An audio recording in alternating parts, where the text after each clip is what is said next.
This time, on Battle Factory, a helmet that's easy to wear and tough enough to take a bullet. A pocket-sized icon that's been lighting up the fight since World War II. A mobile filling station that fuels the front lines. And a simulated explosive that trains the mind for war. Battle Factory steps beyond the front lines into top secret factories where combat gear is built for battle.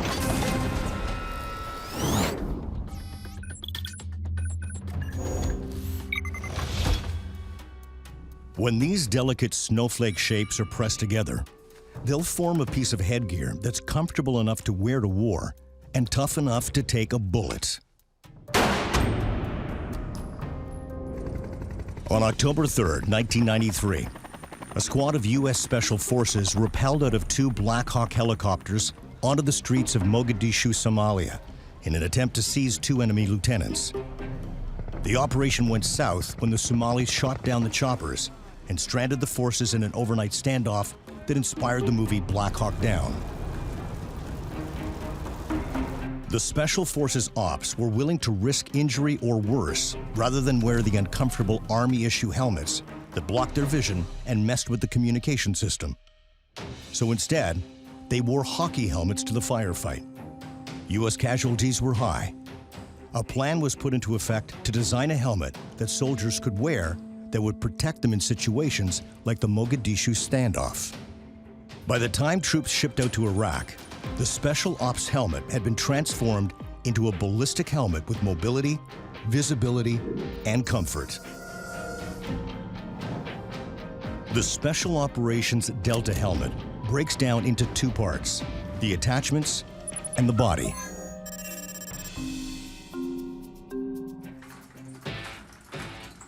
The helmet is made from a synthetic plastic material called aramid. Sheets of the material are rolled out onto a cutting table and stacked on top of one another. It's the layering that makes the helmet anti-ballistic or bulletproof. Fibers are so tightly woven that the projectile gets caught in the web and expends a lot of energy trying to push through. More layers means more protection.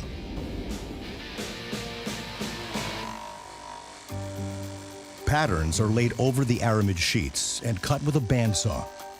The operator wears a chainmail glove to make sure he only slices through the material. The aramid is cut and piled into snowflake-shaped stacks. The stacks are rolled over to the press. Individual sheets are laid onto a mold in an overlapping pattern. Steamed heat and 150 tons of pressure fuse the layers together to form the helmet shell. Paint won't stick to aramid, so once the shell is complete, an additional paintable layer is pressed on to form the outer surface. The helmet is hand-trimmed to remove the excess material. Holes are drilled for chin straps and rails for mounting optical gear. Up until the mid-90s, helmets hadn't evolved that far from the steel doughboy helmets of World War I. In Mogadishu, Special Forces were more likely to wear cloth caps than to be weighed down with a helmet that offered little in the way of real ballistic protection. When they did wear helmets, they were likely to be $40 adjustable hockey helmets to protect them from banging their heads, not stopping a bullet. So a helmet had to be developed that offered the same comfort as a hockey helmet, with the ballistic protection and utility of combat gear.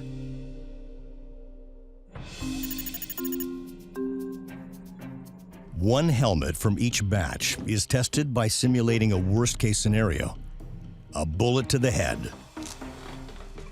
A helmet is positioned 5 meters from an automated 9mm rifle. The rifle is loaded and fired.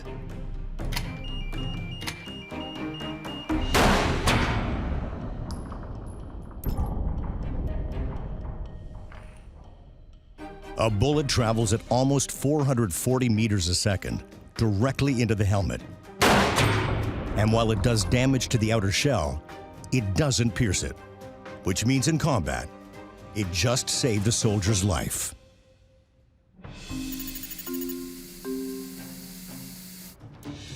Once the batch has passed the ballistics test, the helmets are trimmed and a rubber edging is applied. Now the helmets are ready for painting.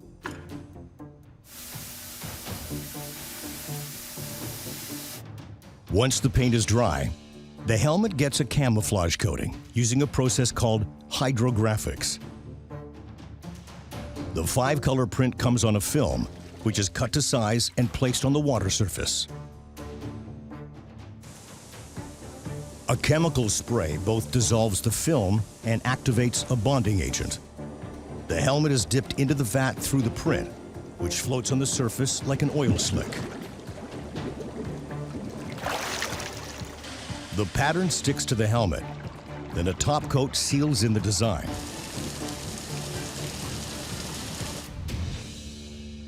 The inside of the helmet is fitted with an adjustable harness, neck pad, and shock absorber inserts. The outside of the helmet is kitted with rails to mount tactical equipment like lights, gas mask, communication equipment, and night vision.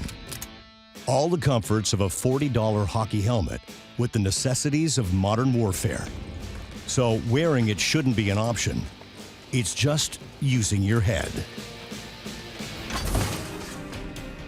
Coming up on Battle Factory, it didn't just light fuses and heat rations. This wartime legend even stopped a bullet. And these portable containers carry enough fuel to power an army.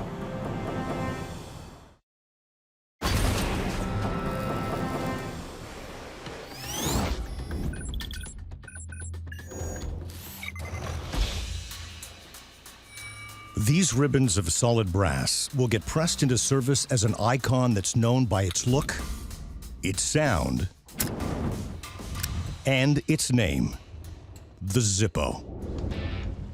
When the U.S. entered World War II, Zippo started building their lighters exclusively for the U.S. military. On the front line and in the foxholes, GIs found comfort in a battlefield smoke. From World War II through Vietnam, Zippos have played their part in the war effort to light fuses, hammer nails, and heat rations in a helmet. There's even a story that a Zippo, sitting in a shirt pocket, saved a GI's life by stopping a Viet Cong bullet. The Zippo lighter breaks down into the insert, which houses the fuel tank, and the outer case.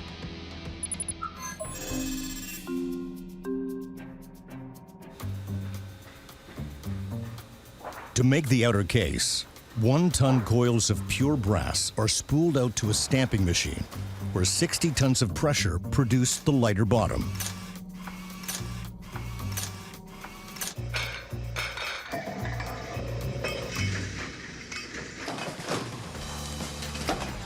Then, a hinge and the two halves of the outer case are slid into welding braces on a moving table.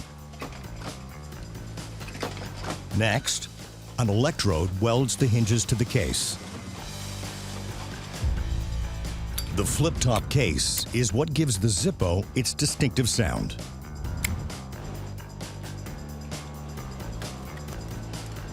The cases are loaded onto hanger frames and primed for their chrome plate finish.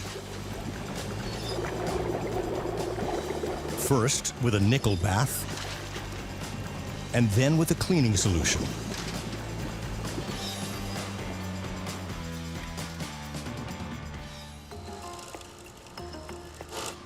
Zippo has a long tradition of specialty engraving, which makes the lighter highly collectible.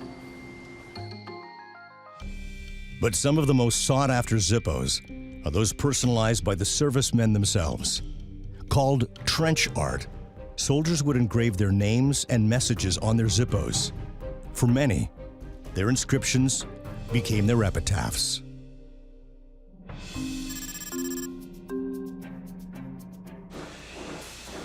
The insert is made from stainless steel and shaped in a die-cast machine.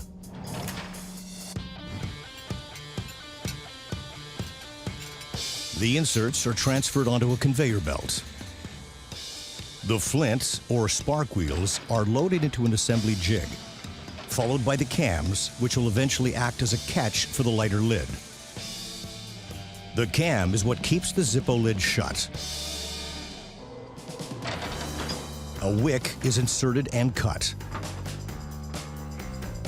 Then, all the remaining elements of the insert are added.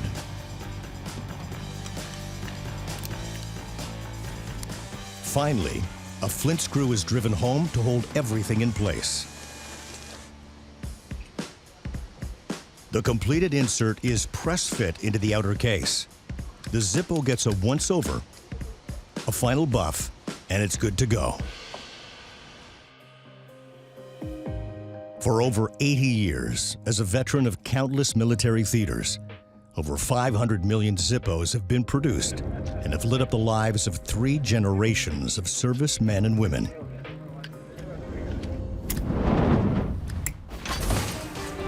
Coming up on Battle Factory.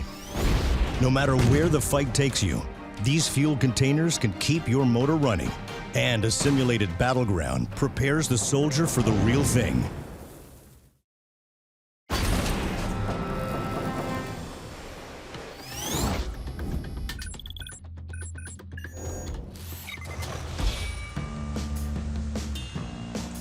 When it's cut and welded, this military-grade material will make one tough plastic bag. And it better be. It's going to carry 125,000 liters of diesel and jet fuel, enough to service tanks, jeeps, and planes, wherever the front line is drawn. In war, fuel becomes a target. How that fuel gets to the front line can make the difference between winning a battle and losing lives. In World War II, fuel was transported and stored in heavy metal barrels. When the barrels came under fire, they either exploded or all the fuel was lost. Now, there's a portable filling station that can gas up a tank in minutes and take a bullet without exploding. The mobile filling station breaks down into 2 parts: the fuel container and the pump. The military-strength pump will be housed in an aluminum cage to keep the machinery stable and protected. Once the cage is assembled, the pipes and hoses are fitted, the meter is attached, and the pump's engine is mounted into the frame. These military-strength pumps can fill a tank at up to an incredible 950 liters per minute. If this pump were used on an average car, it would likely take only 7 seconds to fill the tank. In the combat zone, fueling a tank has to happen fast, or they're sitting ducks.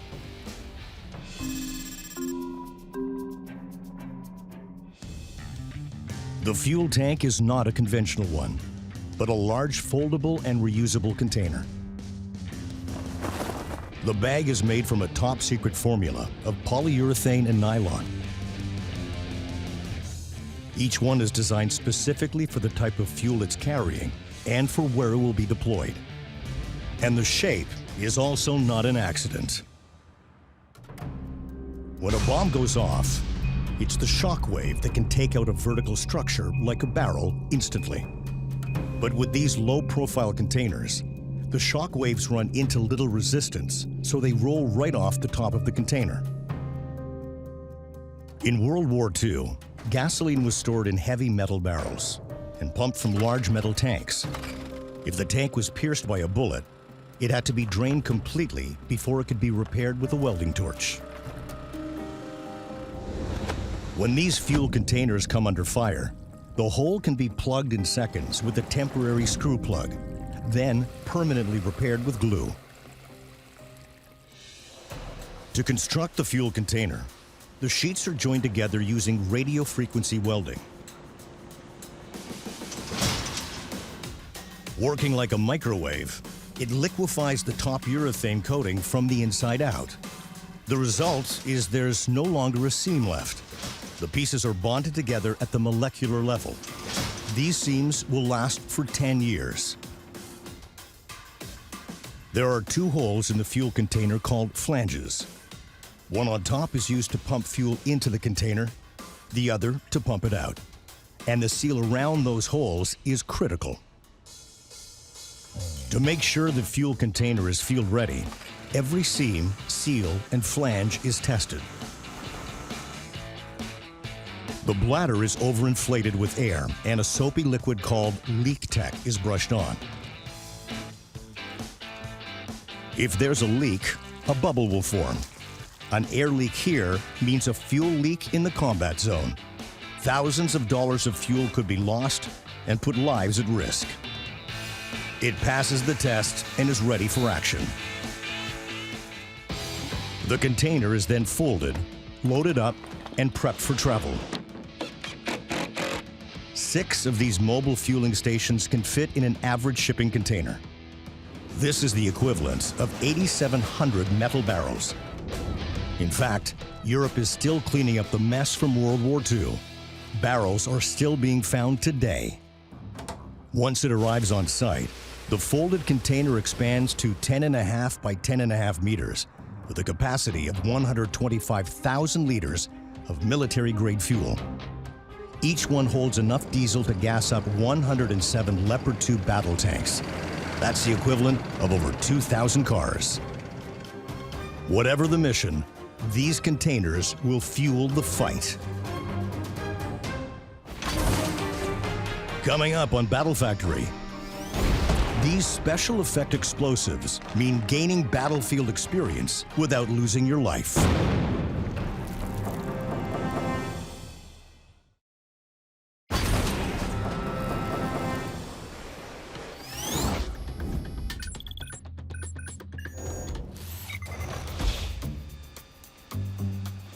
This aluminum bar is about to be transformed into a revolutionary training tool that could make the difference between life and death. Landmines and IEDs, or improvised explosive devices, are as lethal as they are terrifying. They've killed more than 3,000 troops and wounded 3,000 more since coalition forces landed in Iraq and Afghanistan in 2003. IEDs and landmines are often buried and triggered with a cell phone or remote control. Tough to spot and deadly. One wrong step could be your last. These surprise attacks cause panic and confusion. The first instinct is to freeze. But when you freeze, you become a target and a liability to your squad. In the past, it's been impossible to mentally prepare for these deadly threats without putting the soldier's life in danger. Now, a military simulation special effects company has created the ultimate training tool. When detonated, they unleash a sensory assault without causing injury. A soldier learns to handle the sounds and smoke of an IED blast while keeping his cool and carrying on with his mission. Explosion effects simulators break down into 3 parts: CO2 cartridges, the remote control, and the canisters that generate noise and smoke.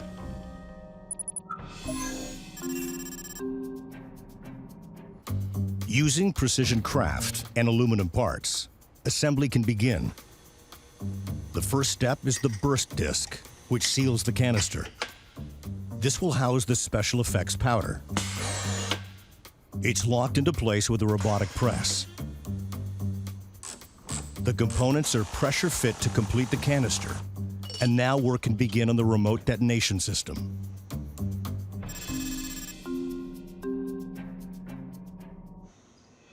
To replicate battlefield conditions, the explosion effect simulators have to be triggered from a distance. All the component parts of the remote detonator are soldered, tested, and fitted into a durable housing that can be stowed out of sight or buried underground. The detonator sends low-frequency pulses to the canister. It can receive a radio signal from up to almost a kilometer away, as long as there is a clear line of sight. The U.S. military has mocked up a number of Afghan villages to simulate the sights, sounds, and even the smells of a combat zone. Marines are subjected to immersive training scenarios, bombarded with the extreme mental and physical stresses of insurgent IEDs and street-level firefights. These high-stress simulations train the soldier to adjust fast and perform better in real-world situations.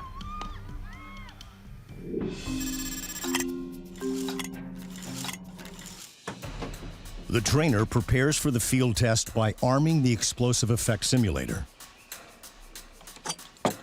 Each cylinder is filled with FX powder that will discharge a blast of smoke and a pressure cap that will produce an ear-splitting boom. CO2 cartridges are locked and loaded into the back of the canisters. On the training field, the explosion effect simulator is tethered to the receiver and hidden from sight. Anticipation and heightened response time can be the best weapons against an enemy when the rules of engagement don't apply. Learning to stay cool and maintain focus in this simulated attack psychologically prepares the soldier for the real thing. It could mean saving his own life or that of a buddy when he's in the chaos of battle.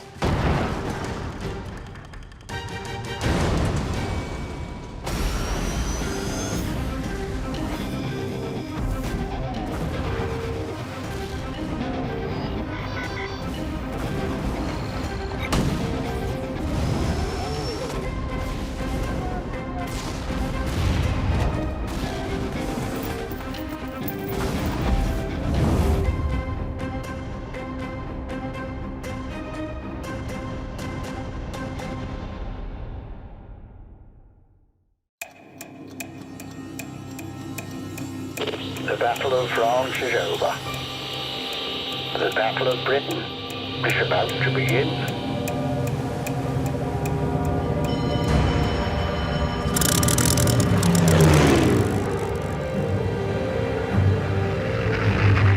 It's the summer of 1940. Hitler's forces are poised to invade Britain, and all that stands in their way are the men and women of the Royal Air Force.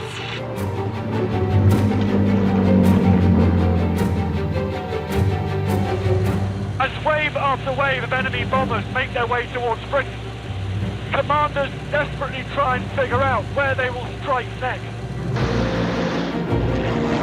But this isn't the familiar story of the Battle of Britain, one of tactics, machines, and famous names. In this series, we're exploring the lost and forgotten tales of the operations room workers, ground crews and pilots who put their lives on the line to defend Britain. They've all heard of the Battle of Britain, but they've never heard of Archie McKellar. We'll uncover forgotten documents that reveal the human cost of the battle. I guess he takes one out before it...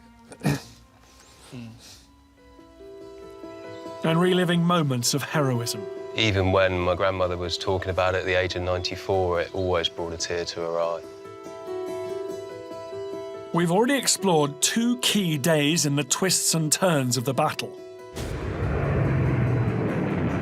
Now, after almost 2 months fighting, we've reached the day that will decide everything. The 15th of September.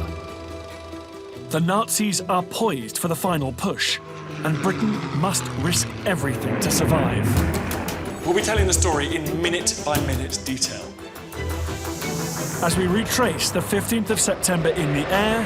If that was real, we'd have been hit full on. And on the ground.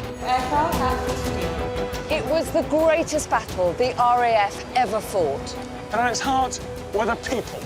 This is the story of their Battle of Britain.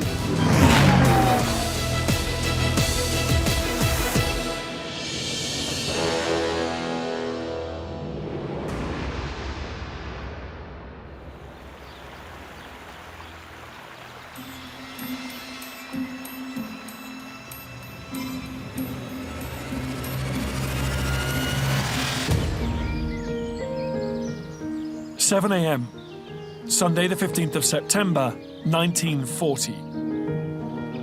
The Battle of Britain is entering its 3rd month. In Shoreham, Kent, despite the war, it's hop-picking season.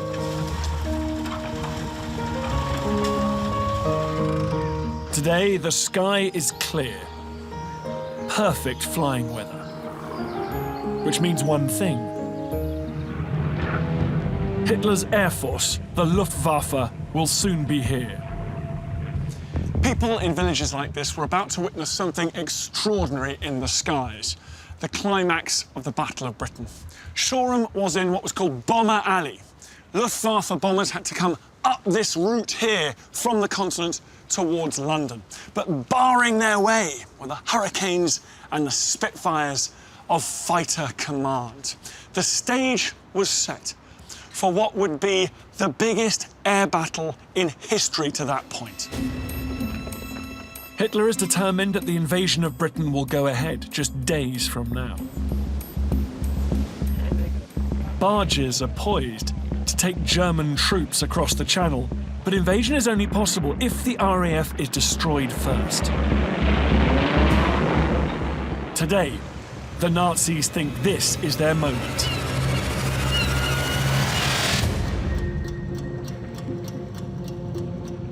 RAF pilots across the southeast are being monitored from the secret 11 Group bunker beneath Uxbridge, West London, where 19-year-old WAF Joan Fanshawe has begun her shift.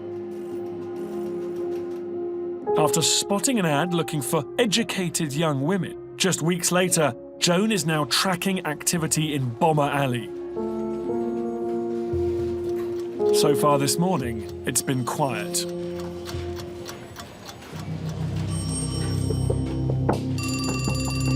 Then, a lone German aircraft is spotted, checking if weather conditions are suitable for an attack. Joan's position in the ops room is over the hotspot, the Dover to Calais crossing. Her job is to plot the position of every enemy aircraft. There is no room for error. They had to have intense concentration because there was a lot on the table at one time. Like a croupier, as you describe it, you'd push the blocks across the map. Right. At first reading it out from a teleprinter, later on the headphones, but it was all fed through, as you say, and then via Bentley Priory to them. It's all part of the system, and they then fed it out to the airfields, who they then scrambled the aircraft, and of course, the real thick of it took place. Joan's been keeping a secret diary, recording life at Uxbridge. It's a marvellous place. Our lives are going to be completely different now.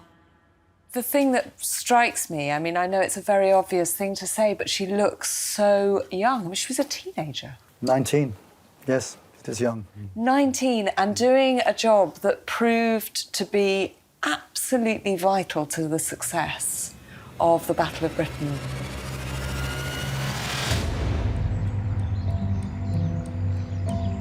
"20 miles away at Croydon Airfield, 28-year-old Scottish Hurricane pilot Archie McKellar is gearing up for another punishing day. He's enjoying a typical RAF breakfast of bacon, eggs, cornflakes and coffee with powdered milk.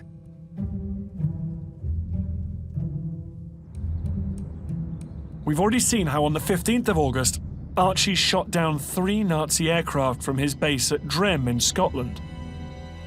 Now this ace has moved south with 605 Squadron to help defend London. When he arrives in Croydon, he writes a letter home. I thought you might like to see this. Oh, wow. Why don't you have a read of that? Wow. Dearest Dad and Mum, here with the news. Arrived down here safe and sound, and by now we're fairly comfortable as we've taken over 10 little houses just outside the aerodrome. Oh, wow. It's quite incredible that somebody I've followed and done quite as much research as I can. I've exhausted my research online to actually have something in my hand that he has written. Yeah. In his writing, and obviously writing of the time as well, that it's very difficult to read. It's incredible. It's lovely to hold this. It's really, really, really nice. I only wish my father could be here today and see this too. Archie's letter reveals that defending Bomber Alley and keeping the Germans away from London is now the #1 priority. Fritzy is certainly trying to blow hell out of the big bad city, but is getting a thrashing at the same time. I've now managed to shoot down 3 more bombers and a yellow-nosed ME-109, one of the very super fighter Huns. The boys are all doing very well.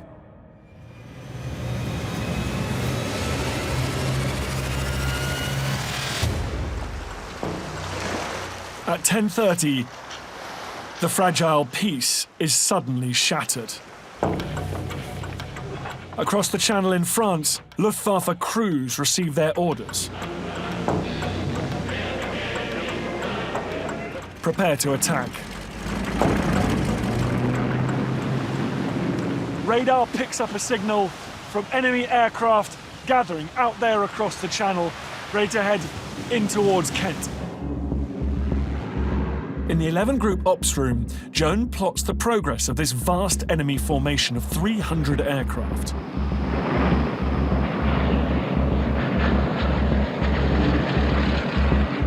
If everything goes the Luftwaffe's way, the invasion of Britain is just a few days away.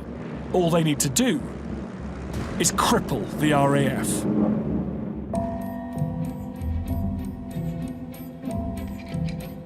Rare footage records the enemy's preparations. It's never been seen before on television because it was shot by a German fighter pilot, a man called Gunther Büschgen. The Nazis thought the Battle of Britain would be another quick victory, and they actually issued cine cameras to many of the pilots in order to record propaganda for audiences at home.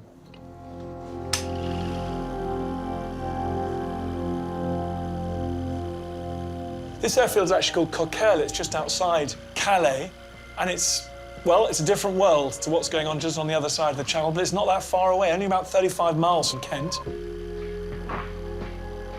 I'm so used to seeing RAF fighter pilots on the ground and in the air that it's just strange to see their opponents here.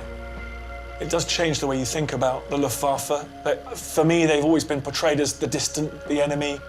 You see them being shot down. Here, you develop some sympathy with them because you're watching them smile and lark about just like their adversaries.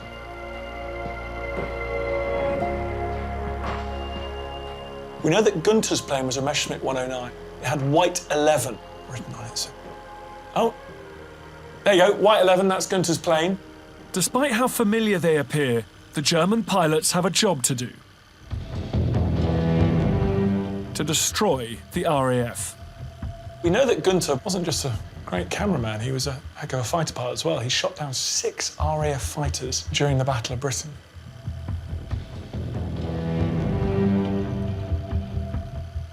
And on the 15th of September 1940, Luftwaffe pilots, just like Gunther, are heading for Britain to end the battle once and for all.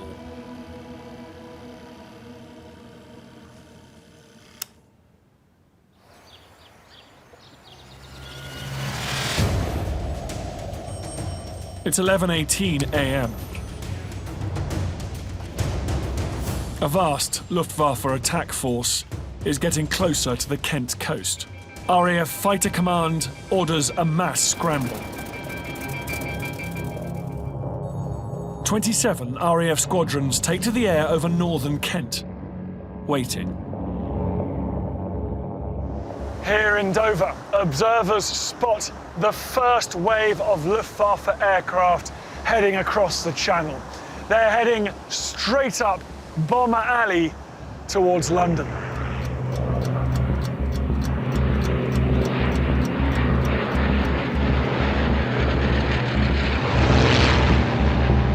Furious dogfights break out all around, and Archie McKellar leads 605 Squadron into the mass of German aircraft.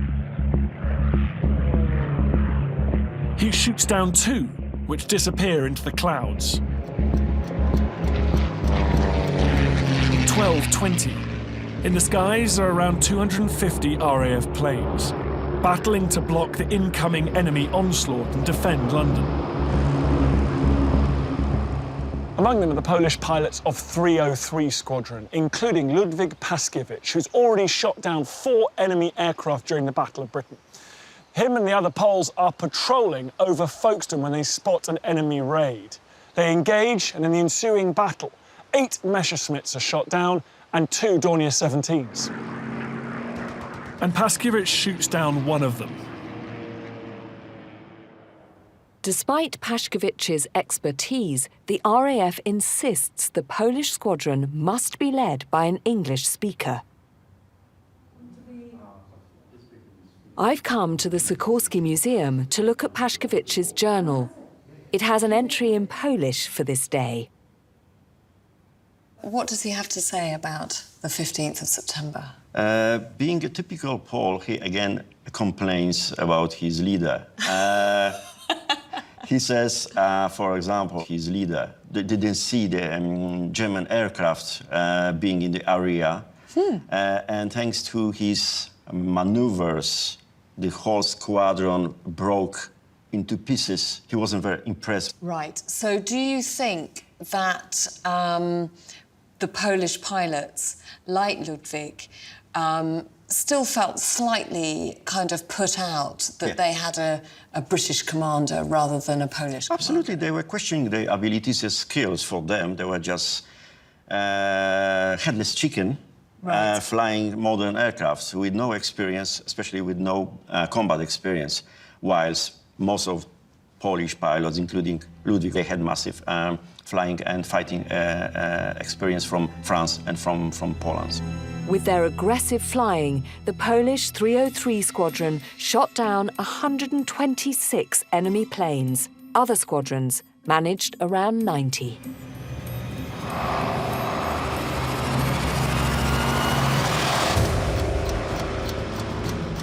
12:30 p.m. The skies are still full of 250 RAF fighters and hundreds of enemy aircraft.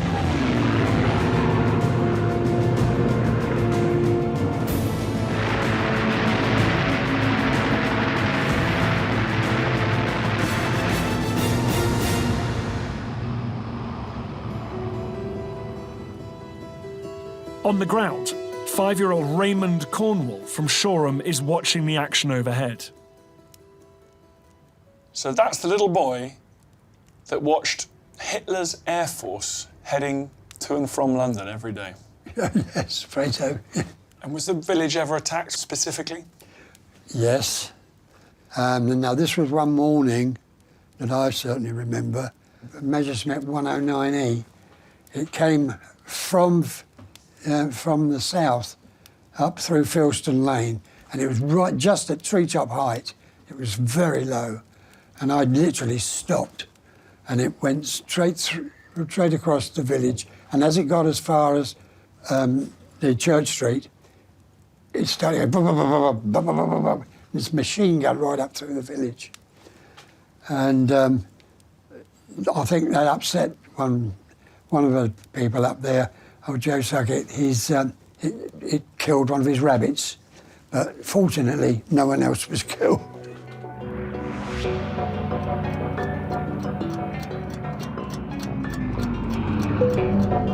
Dogfights are now being fought all over Kent. One such dogfight happened after midday when fighting is at its peak. The Spitfire pilot is 21-year-old Tony Lovell of 41 Squadron. On the 15th of September, Tony describes attacking German fighters just as the afternoon began.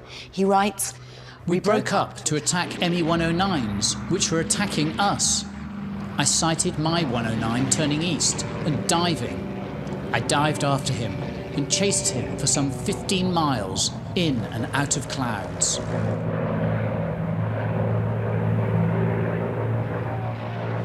The attack comes to a head over Adisham Woods near Canterbury. Amazingly, the German pilot that Tony Lovell is chasing also recorded the incident. The Me-109 was being flown by Luftwaffe pilot Herbert Chopper, and he also left a combat report, and here it is. He says, during a turn, we were attacked by Spitfires coming out of the sun. My plane was hit in both wings. I wanted to get back to France, thinking of my fiancée, and I tried to hide in the clouds. However, I was hit by a second burst.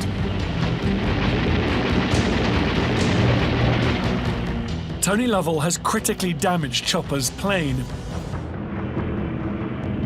The German pilot has no choice but to bail out.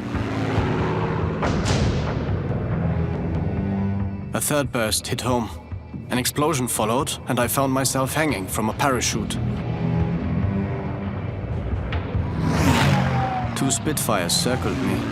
The first pilot saluted, and I did the same. And these are the woods in which he landed.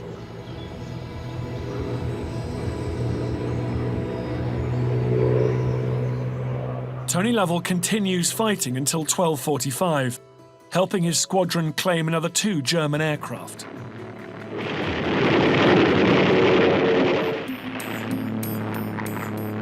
By lunchtime on the 15th of September, the Luftwaffe has lost 18 planes, the British 13.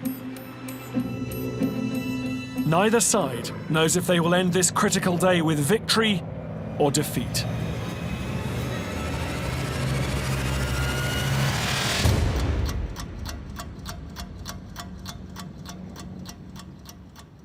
After a morning of high drama, suddenly, all is quiet. The enemy are at bay, and the RAF can pause for breath.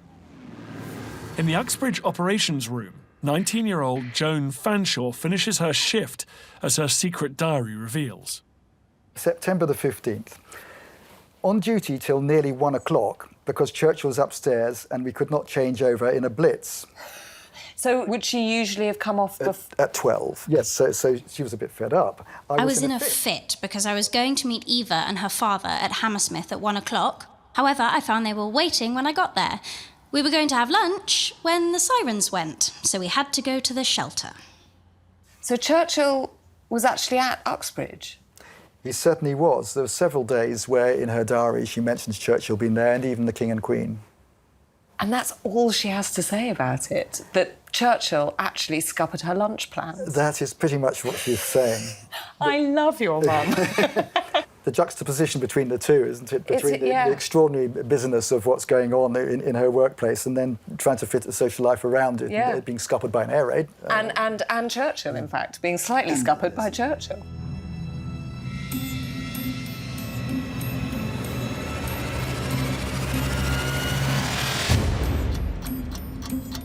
1,300 hours. At RAF Scampton in Lincolnshire, Flight Sergeant John Hanna is fast asleep. In another few hours, he will be airborne as a rear gunner in a British bomber, a 2-engine plane designed to drop bombs on the enemy. We all remember the famous speech by Winston Churchill where he praised the role of the fighter pilots during the Battle of Britain. Never in the field of human conflict was so much owed by so many to so few. But what people tend to forget is in that same speech he goes on to praise the role of bomber command pilots. We must never forget, night after night, our bomber squadrons travel far into Germany, find their targets in the darkness, and inflict shattering blows upon the Nazi power. Churchill was in no doubt of Bomber Command's contribution to victory. Like Archie McKellar, Sergeant Hanna is a working-class boy from Paisley in Scotland and has been in the RAF for a year. But today is a day that will change his life forever. On the 15th of September 1940, the 18-year-old John Hanna was on his way in a Hampden bomber to attack the German barges. But there are no Hampdens still left flying today, so I've come up with a very similar aircraft, also a 2-engine bomber from the time, known as a Bristol Blenheim. They were very restricted inside. They were known as the flying suitcase.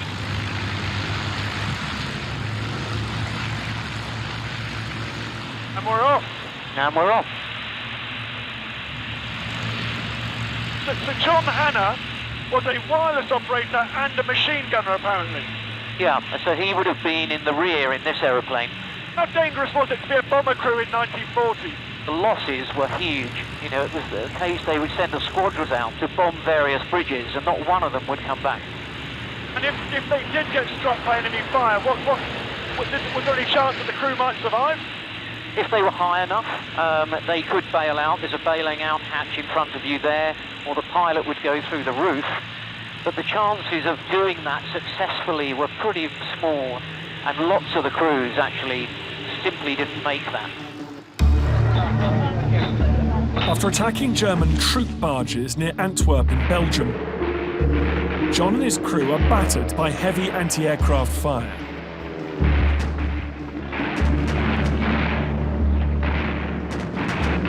In the midst of the attack, an incendiary projectile hit the aircraft and exploded inside the bomb compartment. A fire broke out, which immediately engulfed John and the tail gunner's position. Now, in order to fight that fire, you've got to somehow maneuver your way around this tiny aircraft, and that wasn't easy.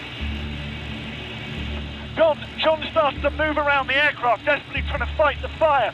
The fuel tanks had been punctured, so there was a danger of it spreading and engulfing the entire aircraft. He found the extinguishers. He used them both up. When the extinguishers had run out, he beat the flames down with his logbook. He looked back and saw the tail gunner had already bailed out of the aircraft. By this stage, the heat was so intense that the aluminium was starting to melt, but he still went on fighting the fire. Ammunition was exploding everywhere. John was nearly blinded by the heat, but he did manage to get the fire under control. An act of extraordinary bravery, heroism, and skill. And he crawled forward to notify the pilot that despite his terrible wounds, the aircraft was safe and they could continue to fly in it. For his incredible bravery, John Hannah was awarded the Victoria Cross. At 18, he was the youngest recipient in the Second World War.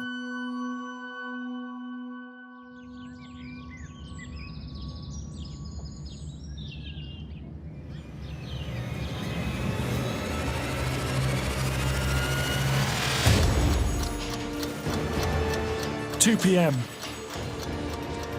A second gigantic wave of Luftwaffe aircraft, 550 strong, is crossing the channel. At the Uxbridge Nerve Centre, plotters are tracking the progress of a huge fleet of German bombers.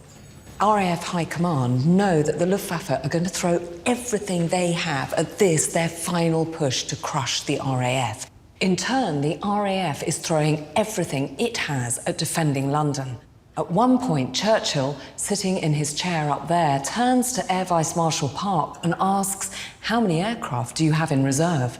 The answer is none.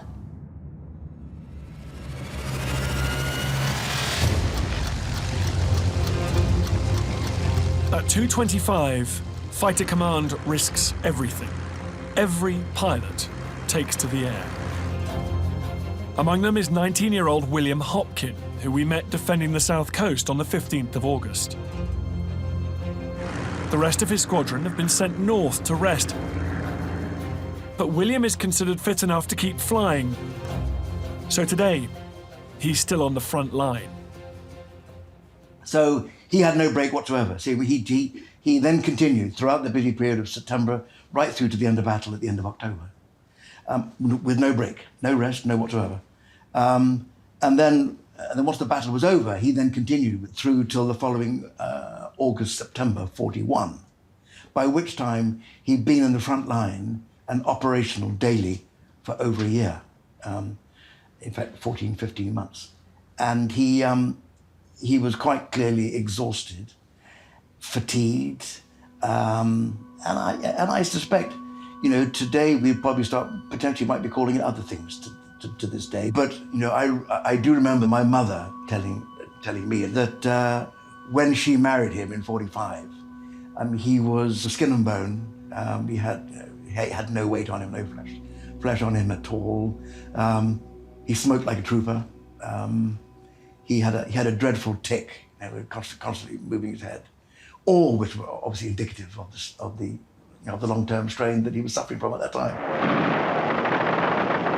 The stress of combat is as high as ever on the afternoon of the 15th of September, as William intercepts a formation of 20 enemy aircrafts over Beachy Head. 3 German bombers are destroyed, but William loses yet another comrade.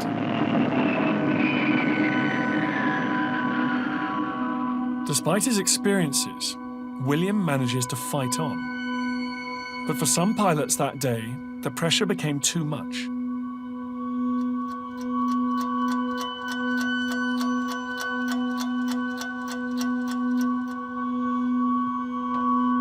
Dr. Salia Ashan, a former army medic, has found a document revealing the RAF's attitude to those pilots.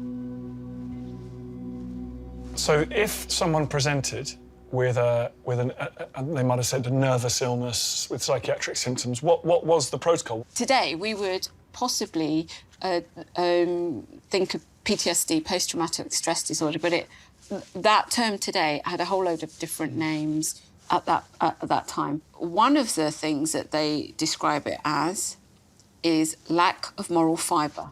And if you were diagnosed with lack of moral fibre, what happened to you? It was like a death sentence to your career. And within the Air Force itself and beyond, it was like being branded. You were not allowed that normal, natural reaction to a horrific experience. I think these young men were trapped in a system where they faced death or disgrace. Yeah. For most pilots, including the young William Hopkin, there was no choice but to keep flying and fighting. It's 14:30 on the 15th of September. 550 enemy planes are now over Kent. William Hopkin is still fighting. And now Scottish ace Archie McKellar has rejoined the action with 605 Squadron. His combat report reveals the drama unfolding in the skies. Now, what becomes clear from this report that he wrote at the end of the 15th of September is that it wasn't just one formation that they were taking on, it was 2. So he hit a bomber in that first formation, and then he talks about seeing another formation. I then noticed Tracer going past my right wing from another Messerschmitt. I dodged him and continued to climb into the sun.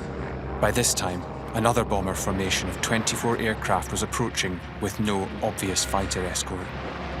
So he carried on a head-on attack again on the leader of the formation and saw his perspex burst and enemy aircraft spun down. Could you imagine what that must have been like? I can't, no. I just couldn't. It must have been so frightening. But he was so determined. Yeah. Such a determined, very, very, very, very determined man. No, I just can't imagine the level of bravery. It was just something they did, something that they thought that they had to do. They had to protect, they had to protect the country, so that's what they did.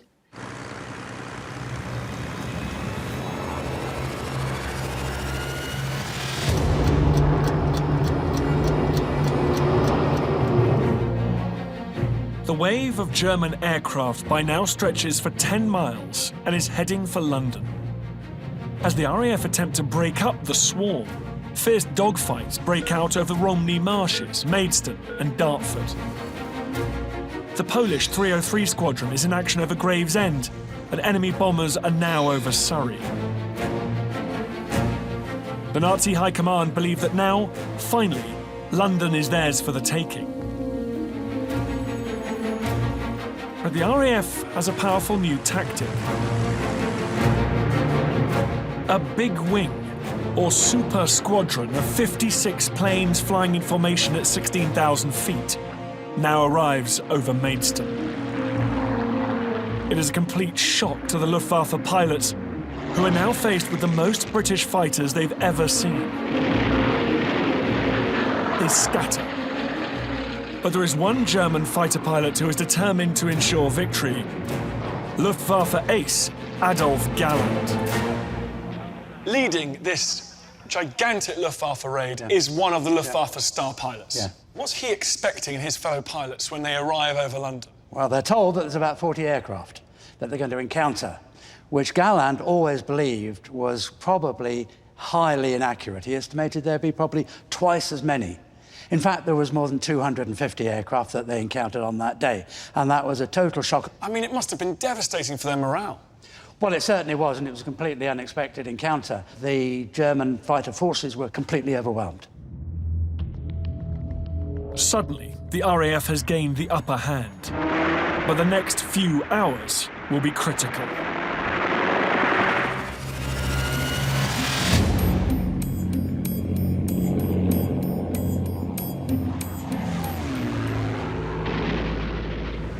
It's Sunday, the 15th of September 1940.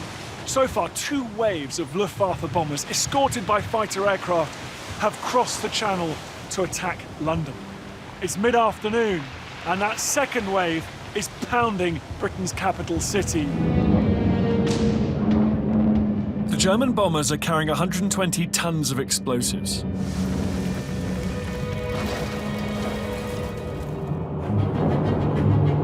But the sheer number of RAF aircraft in the skies inflicts a serious psychological blow against the Luftwaffe, who are facing an unanticipated defensive force. In confusion, the German bombers miss their targets, and their bombs are scattered randomly right across the city. The RAF push back the German raiders with such ferocity that 50 Luftwaffe bombers turn and flee to France. German ace Adolf Galland fights on, notching up his 33rd kill, taking out another Hurricane. But the RAF managed to break up the Luftwaffe's formations. A corner has been turned. The German bombers ditch their bombs in panic as the RAF chase them to the coast.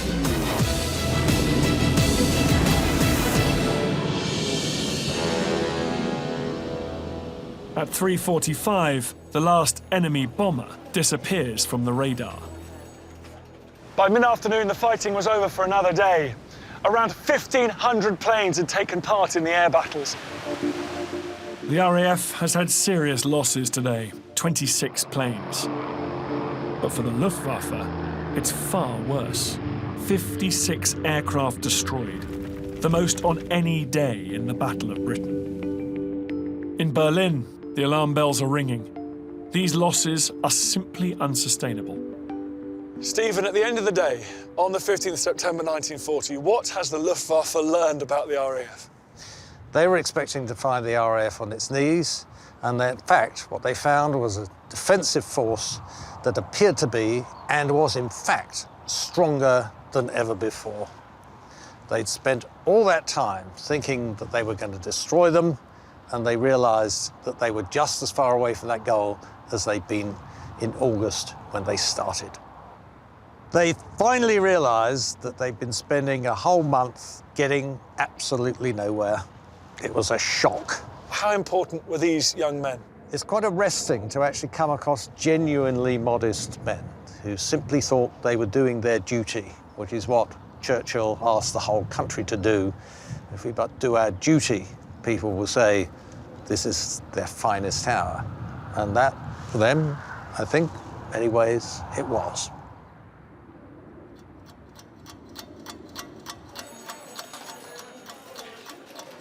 "1600 hours, with the skies now clear of Nazi fighters in the operations control room at Uxbridge, the tension eases.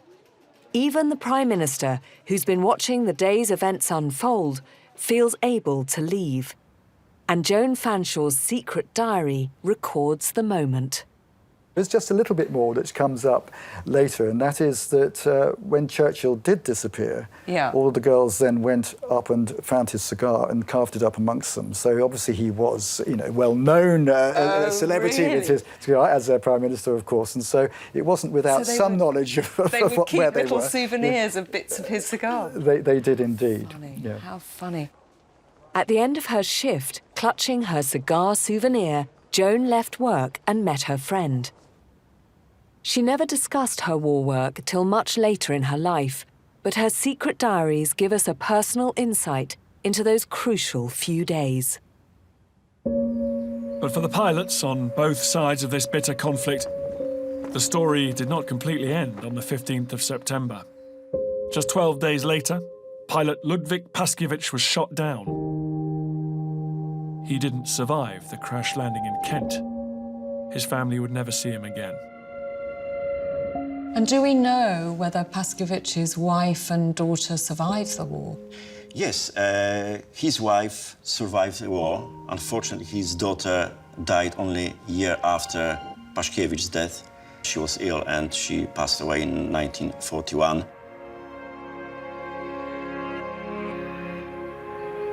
For Archie McKellar, it's been a frantic day, but one he has made it through. I think that the fact that they just went into battle again and again and again, multiple times a day, how they had the mental resilience to do that. It was incredible. I think absolutely incredible. The enthusiasm as well. After shooting down 21 enemy aircraft, Archie finally met his end. He was shot down and killed on November the 1st, just 8 hours after the Battle of Britain ended.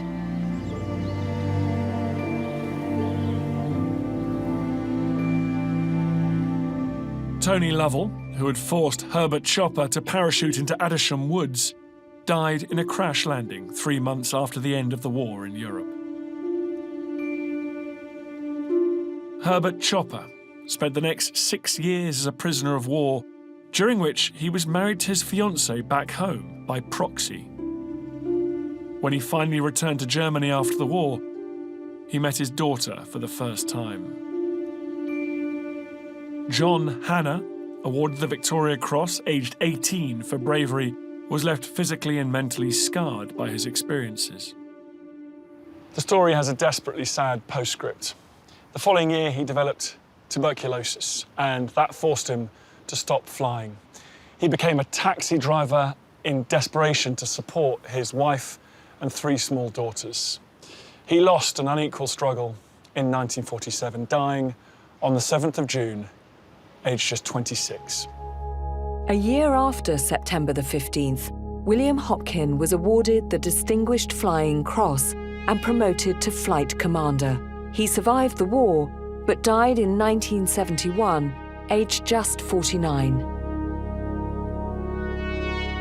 General Adolf Galland eventually claimed 104 aerial victories. He survived the war, only dying in 1996. He and many other pilots openly blamed their high command for the Luftwaffe's tactical blunders during the Battle of Britain. Historian David Baker met Galland, who remained forever impressed by the young British and international pilots he faced. He looked me straight in the eye and he said, "When we came to fight the RAF, we finally had an adversary worthy of us." And that summed it up. And it summed up the approach he had toward all RAF fighter pilots who fought courageously for their side of the battle. And that sustained throughout the war and long afterwards as well, for the remainder of his life. And as further testimony from his words directly here. I can only express my highest admiration for the British fighter pilots, who, although numerically at a disadvantage, fought bravely and indefatigably. They undoubtedly saved their country in this crucial hour.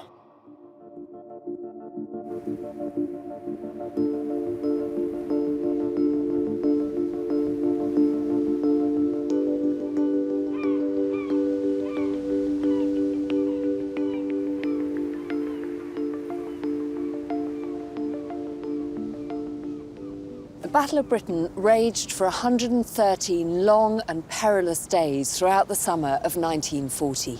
And in the end, it all came down to this short, almost unassuming document. It was issued by the enemy's high command on the 17th of September 1940. In it, they ordered that plans for Operation Sea Lion, the invasion of Britain, should be verschoben, postponed until further notice. The history books record that the Battle of Britain officially ended on the 31st of October 1940, But the tide turned on this crucial day, September the 15th. And although the war would go on for another 4.5 years, it was this moment, this victory, that gave hope that the Nazis may yet be beaten. And this was a victory of the ordinary people. Not just the few, but the many. The unsung, the forgotten heroes whose bravery and sacrifice ensured that Hitler would never reach these shores. This is their story.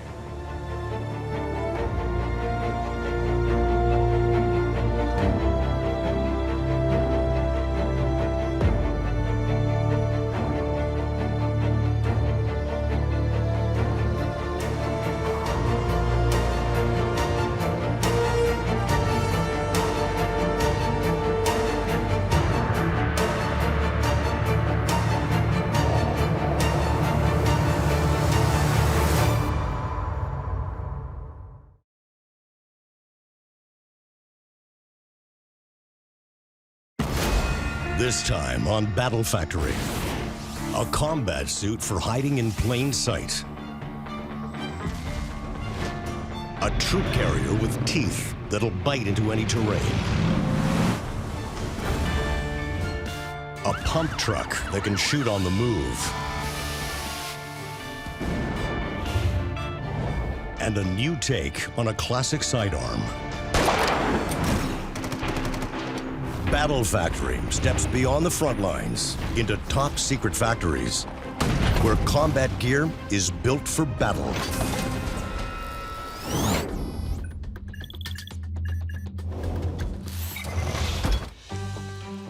To do his job and stay alive, a sniper needs to keep the target in range and stay out of sight. A sniper may position himself as far as 2 kilometers away from his target. And like a chameleon, he needs to blend into his background. And for that, he'll need a ghillie suit. The ghillie suit breaks down into the living layer, the burlap, and the smock.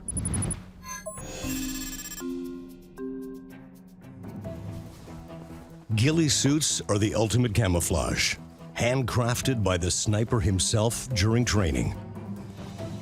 It starts as a smock made from fine netting. The entire uniform is sprayed with an anti-reflective compound that reduces infrared signature to make it less detectable by night vision and thermal imaging scopes.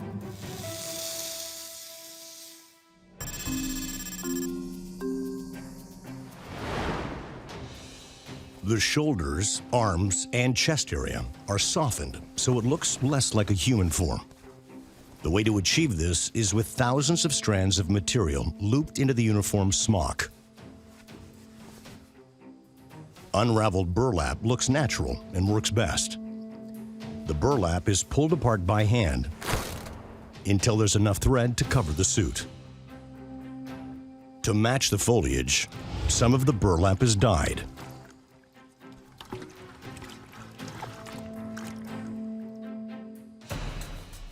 The multicolored strands are threaded into the netting to create uneven patterns. The burlap threads are tied to the mesh, covering the back, shoulders, arms, and chest. The softened silhouette will disappear into the background. Every sniper is an elite soldier, a sharpshooter in top physical and mental condition. During training, snipers spend over 100 hours of their own time hand-making their ghillie suit. It's part of the rite of passage. The same mesh burlap combination that covers the uniform is turned into a head-covering veil that hides the sniper's face and obscures the firearm. Ghillie, which means green man in Gaelic, was first invented by Scottish shepherds, hired by the landowners to protect their flocks from poachers. The Lovett Scouts, a Scottish Highland regiment formed by the British during the Boer War, were the first soldiers to use ghillie suits. And in 1916, became the British Army's first sniper unit.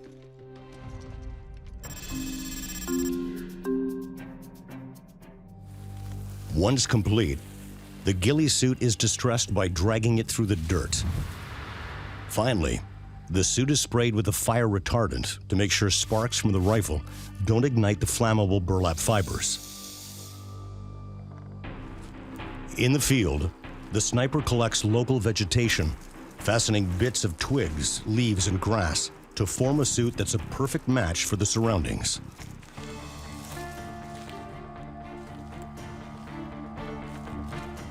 In every sniper force in the world, ghillie suits are as much a part of the sharpshooter's kit as his rifle.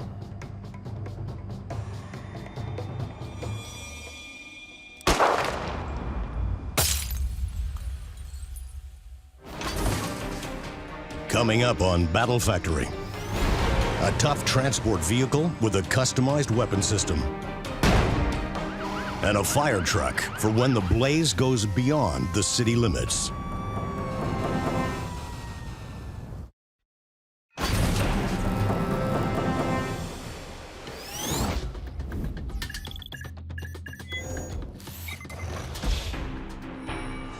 When these ballistic steel plates are cut and shaped and welded together, they'll make the body of an armored personnel carrier that's built to be fast and flexible.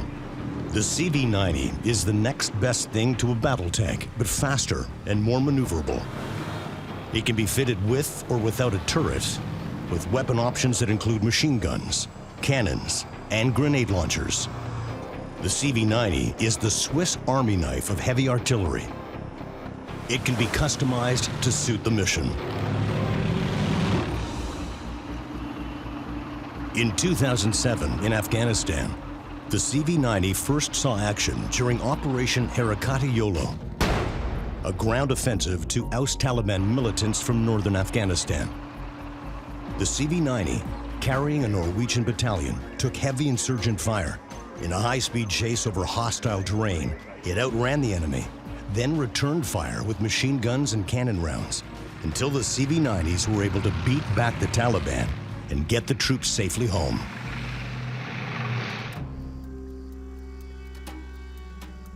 The CV-90 Armadillo breaks down into the turret and the tank body.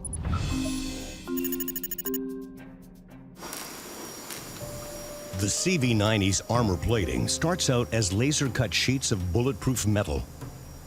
The automated beam also carves out holes for sights, cables, and weapon stations. Then, the precision-cut sheets are bent into shape under 1,800 tons of pressure. And now, all the pieces have to be assembled. The first step is to temporarily weld the pieces together. The body is hoisted onto a robotic welder that automatically performs thousands of accurate welds. The same job would take a team of human welders weeks to accomplish. But after a full day on the automated welder, this job is complete.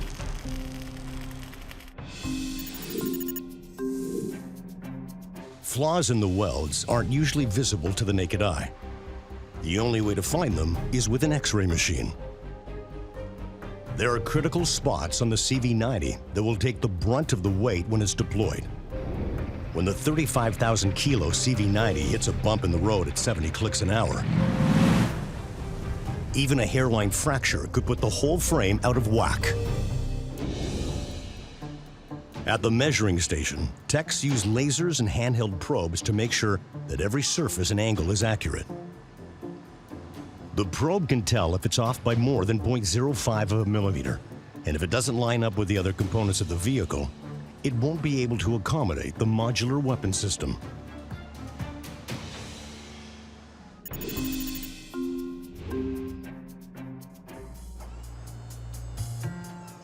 This particular CV-90 will be armed with a dual grenade launcher. Construction begins with the turret mounts. The turret is cut, bent, and welded using the same construction techniques that built the CV-90 body.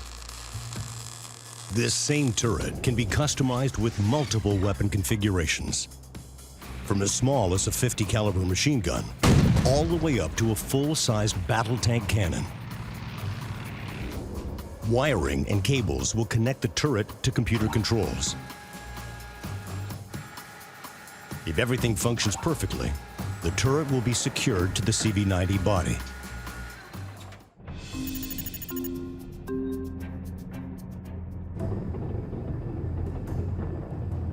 Before the CV-90 sees active duty, it has to pass the test track. Running at 60 kilometers per hour, speed bumps are designed to rattle the frame, and then it's sent into the field to push the vehicle to its limits. This one tackles the terrain without breaking a sweat. The CV-90's options may change with the mission, but the objective is always the same: make it back alive. Coming up on Battle Factory, the fire truck you need when you have to take your water with you, and a 45 semi-automatic that's a century in the making.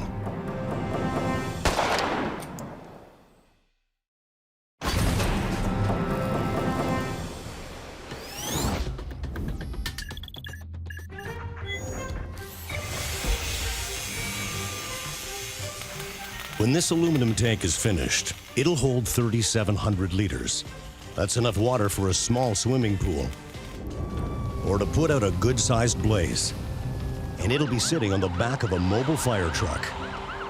Because when you can't connect to a hydrant or pumping station, you've got to take your water with you.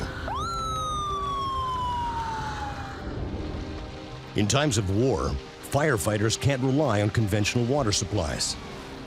During the London Blitz, thousands of camouflage water tanks were hidden throughout the city, and pumps were installed under the bridge to siphon water out of the Thames. In peacetime, the mobile fire truck is often dispatched to handle wildfires. And in war, it's often sent to places with no access to water.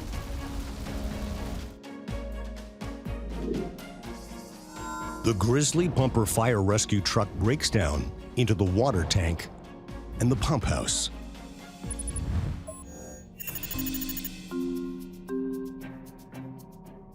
The pump house is the heart and brains of the fire truck.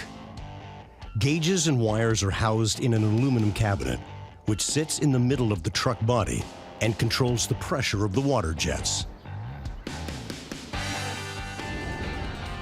The pump house is fitted with pressure gauges and the wiring system that controls the power and temperature of the water jets, so the water doesn't freeze even at 40 below. The pump house cabinet is made up of 77 kilo sheets of marine-grade aluminum, which are fed into a hydraulic guillotine shear with 78 kilopascals of pressure that slice through the 5mm sheets. Then, the aluminum is bent into shape using a press brake. The cabinet is attached, and the pump house is complete. On this fire engine, the pump house is connected to the vehicle's main drivetrain, which powers a pump working at 4,700 liters per minute, or 5 times the pressure of an average garden hose.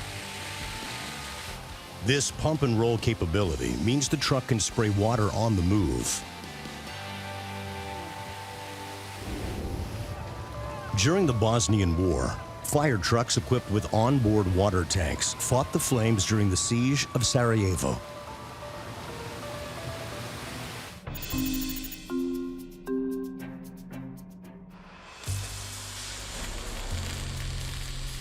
The subframe is made from high-strength aluminum, tough enough to hold the 3,700-liter tank. The subframe is cut and fused using metal inert gas welding. It keeps out impurities and strengthens the bonds. Then, the side cabinets are cut, shaped, and welded. The aluminum surface is buffed with the sander to prime it for painting. The subframe is then added to the side cabinets, forming the enclosure that'll hold the water tank. It's got a 14,000 kilo maximum capacity, so it can easily support the tank, which weighs about 4,000 kilos when full.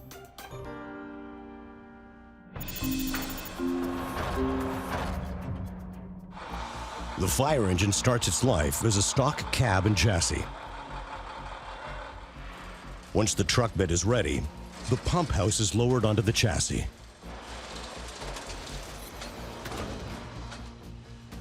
Instead of transferring the heavyweight rear cabinet and subframe to the truck bed, it's hoisted over the shop floor so the truck can get underneath it while it's lowered onto the frame.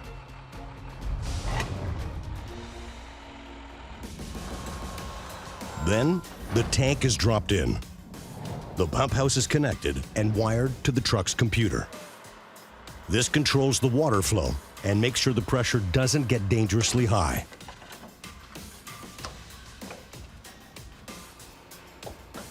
A remote-controlled nozzle is mounted on the front bumper, which can pump out a constant 250 pounds of water pressure per square inch. That's about 500 times what comes out of your kitchen faucet.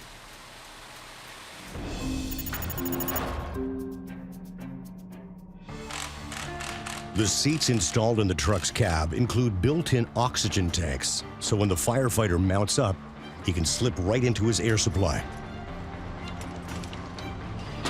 For additional O2, extra tank holders are bolted to the cab exterior. The ladder is slid into a side compartment. Lights are installed. Now, this fire engine is ready to battle any blaze.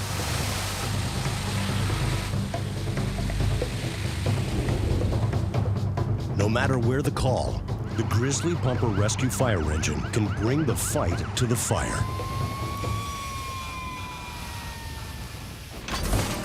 Coming up on Battle Factory, the military's most enduring sidearm aims high.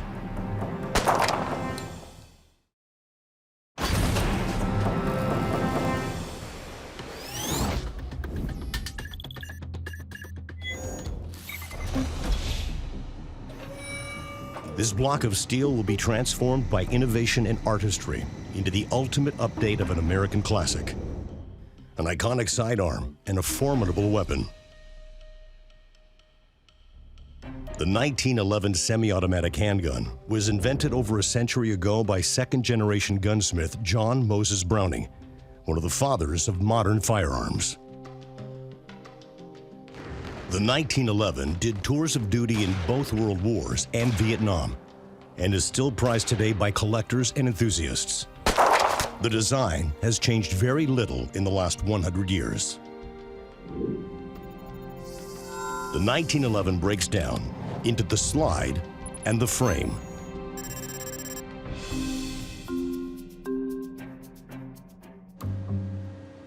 The frame of the Cabot 1911 is carved out of a high-purity block of steel with a water jet cutter. Water mixed with sand can slice through the thick steel with ease.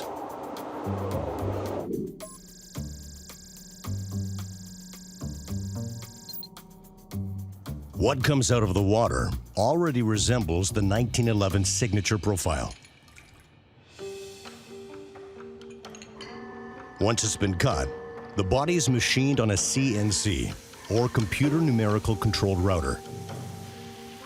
Water and lubricant flood the machining compartment to cool the metal and reduce friction, while the body details are tooled and holes are drilled to exacting specs of a 0.025 millimeter tolerance.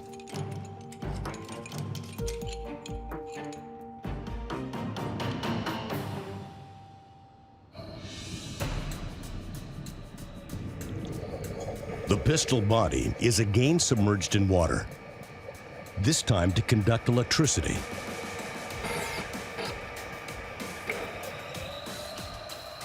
With both the metal and water electrically charged, intricate detailing is done using an EDM, or electric discharging machine. Stainless steel wire is charged with an electric current at 300 volts, then run through the magwell, carving the fine details onto the steel surface by literally burning off metal particles. The 1911 is now ready for engraving. The body is placed in a jig, a device that holds the gun steady for engraving. Using a cutter, the engraver etches out a serial number and the company details so that every 1911 can be traced back to the day it was made.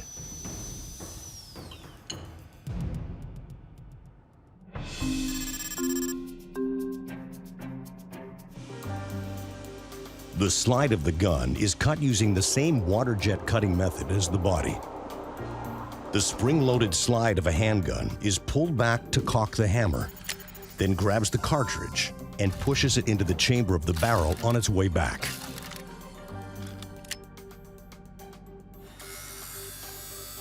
After it's cut, the slide is placed on a grinder and shaped to perfection so that it'll marry perfectly with the body. The measurement is so exact, it's the equivalent of splitting hairs 30 times over. Using a surface grinder and drawing on years of muscle memory, the final filing is done by an experienced hand, smoothing out the surface.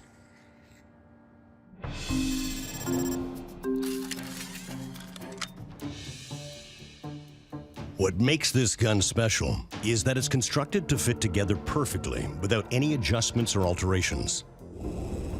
Called clone technology, the frame and slide are probed inside and out with a coordinate measurement machine to make sure they conform to exacting measurements. The measurement room has to be exactly 20 degrees Celsius. Plus or minus 1 degree can cause the steel to expand or contract. Finally, the gun is treated and assembled.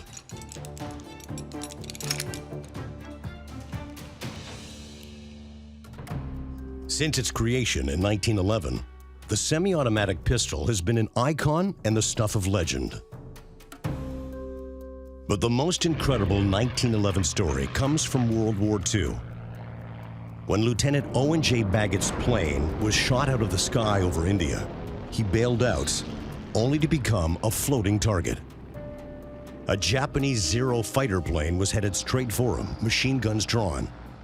At the last moment, Baggett raised his holstered 1911 and fired 4 shots into the cockpit. The Zero went into a nosedive.